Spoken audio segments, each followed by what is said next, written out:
mana qarang, suv izi. Suv izi ichida чуть-чуть включение bo'lishi bu normal holat. Sababi bolani tug'ruqqa tayyorlash uchun terisidan smaska chiqadi, tukchalari to'kiladi. Shuning uchun чуть-чуть xiralik bo'ladi.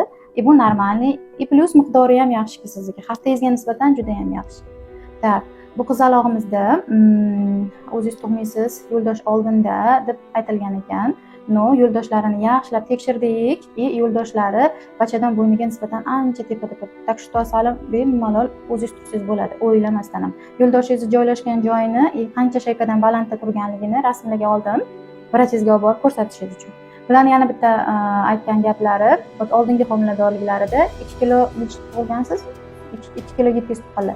O'zini srokida, vaqtiga 38-39 ga, lekin yo'ldosh qarib ketgan bo'lgan. Hozir bu homiladorliklarida endi ikkinchisida yo'ldosh vashe zo'r. Mana hozir 39 bo'ldik, endi ikkinchi stepinga o'tyapti, hali to'liq o'tgani ham yo'q. Bolajonimiz o'sha bo'g'irsoqday do'mboqcha bo'lib qolgan. 3 kilo 300 undan